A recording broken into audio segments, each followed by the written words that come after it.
Hai guys, selamat datang ke channel Bawah Bayu. Sebelum menonton, pastikan like, subscribe dan share. Kali ini kita akan menceritakan kisah pembunuhan Ketua Polis Negara yang dirancang oleh Parti Komunis Malaya. Di antara tahun 1969 dan 1970, Parti Komunis Malaya berhadapan dengan perebutan kuasa yang mengakibatkan perpecahan berlaku.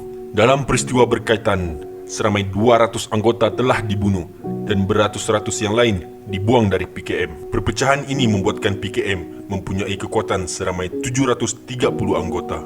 Pada 25 September tahun 1970, 150 anggota PKM telah disingkirkan, kemudiannya menubuhkan PKM Pecahan Revolusi atau PKM Revolutionary Faction. Ini diikuti dengan penubuhan PKM Marxist-Leninis ataupun PKM-ML yang mempunyai 580 anggota pada 1 Ogos 1974. Pasukan pertama yang menubuhkan skuad bergerak adalah PKM-ML, iaitu First Mobile Squad dengan kekuatan 8 anggota sukarela dan 10 yang dipilih dari gerakan underground. Mereka pula dimasukkan ke dalam Fifth Mobile Squad. Pada ketika itu, PKM-ML menerima tekanan di sepadan Thailand dan Malaysia daripada gabungan pasukan keselamatan kedua-dua negara ini. Namun, para pemimpin pasukan ini tahu bahawa tekanan ini boleh dikurangkan dengan menyingkirkan perancangan dalam Jawatan Kuasa Sempadan Umum Thai Malaya. Dengan ini, Tan Sri Abdul Rahman bin Hashim yang merupakan Ketua Polis Negara pada ketika itu dan juga ahli Jawatan Kuasa Sempadan telah dimasukkan ke dalam senarai sasaran utama oleh PKM-ML. Dilahirkan di Yan, Kedah pada 7 Julai 1925, Tan Sri Abdul Rahman menyertai pasukan polis selepas lulus senior Cambridge College Sultan Abdul Hamid Al-Usta pada tahun 1940.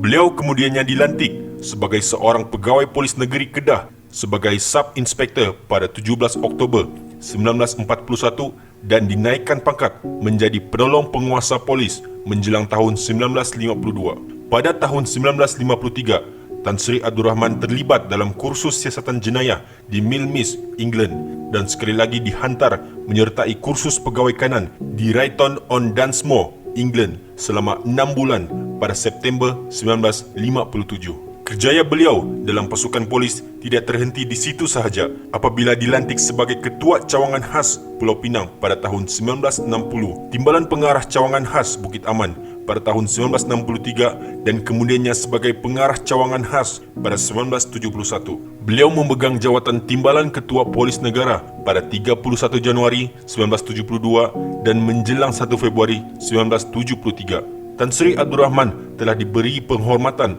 untuk menggalas tugas yang lebih penting dalam pasukan polis apabila beliau dilantik sebagai Ketua Polis Malaysia yang ketiga bagi menggantikan Tun Muhammad Saleh Ismail. Anggota-anggota PKM-ML yang terdiri dari para sukarelawan menjalani latihan secara berasingan di kem-kem mereka di selatan Thailand iaitu Betong. Antara latihan yang dilakukan adalah penggunaan senjata ringan, bom tangan, latihan fizikal dan juga berkebun.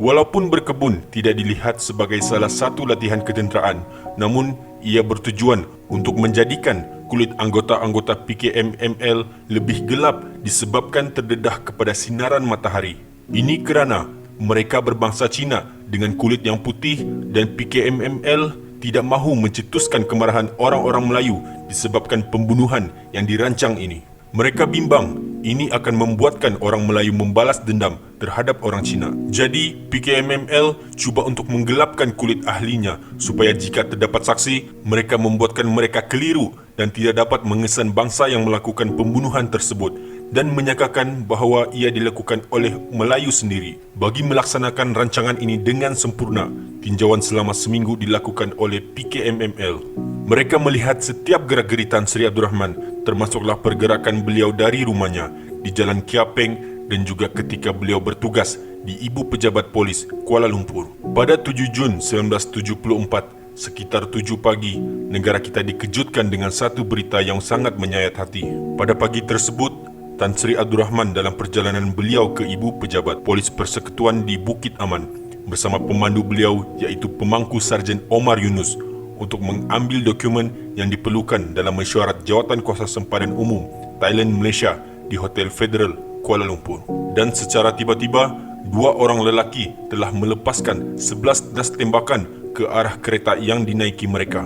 Daripada 11 das tembakan itu, 7 daripadanya mengenai tubuh Ketua Polis Negara di bahagian bahu, rusuk dan paha kiri. Serangan yang berlaku di persimpangan Jalan Tun Perak dan Jalan Wel itu menyebabkan pemandu beliau mengalami kecederaan yang parah dan beliau pula digesarkan ke Hospital Kuala Lumpur, namun disahkan meninggal dunia tidak lama kemudian. 2 penyerang tersebut dipercayai merupakan anggota sop bersih komunis iaitu Lim Won Chong atau lebih dikenali sebagai Ah Wong, berusia 21 tahun, merupakan pemimpin Tentera Pembebasan Rakyat Malaysia TRPM, dan juga Eng Fo Nem berusia 23 tahun. Seperti yang sudah dirancangkan, mereka yang menyaksikan insiden tersebut memberitahu bahawa serangan itu dilakukan oleh orang Melayu. Selepas pembunuhan ini dilakukan, pihak komunis yang biasanya akan meninggalkan risalah propaganda dalam serangan mereka tidak berbuat demikian kerana mahu menjadikan pembunuhan ini satu rahsia. Mereka juga pernah ingin membunuh Panglima Angkatan Tentera Jeneral Tan Sri Ibrahim Ismail yang juga merupakan ahli Thai Malaya General Border Committed, turut dijadikan sasaran oleh skuad pembunuh First Mobile Squad PKMML setelah melakukan tinjauan termasuk mengenal pasti nombor dan jenis kenderaan yang diguna dan laluan yang biasa diikuti. 3 kali percubaan membunuh telah dirancang tetapi gagal. Mereka ini juga terlibat dalam pembunuhan Tan Sri Koh Chong Kong yang merupakan Ketua Polis Perak. Dalam kejadian di Jalan HB, Ipoh pada 13 November 1975, 2 orang lelaki dari Parti Komunis Malaya menaiki motosikal telah melepaskan tembakan ke arah beliau. Yung Peng Chong yang juga merupakan pemandu beliau juga terbunuh selepas membalas tembakan ke arah pembunuhnya. Namun, dalam serangan ini, saksi-saksi berjaya mengenal pasti bahawa ia dilakukan oleh orang-orang komunis Cina. 2 pembunuh kejam ini telah dijatuhkan hukuman gantung sampai mati mengikut Akta Keselamatan Dalam Negara ISA pada tahun 1978. Dengan penuh penghormatan dari seluruh negara, jenazah Tan Sri Abdul Rahman disemadikan di tanah perkuburan Ampang. Pemergian wiranegara yang sangat prihatin dan menjaga kebajikan kaki tangannya serta hal ehwal keluarga mereka sangatlah dirasai oleh anggota-anggota polis yang lain. Itu saja daripada kami. Sekian.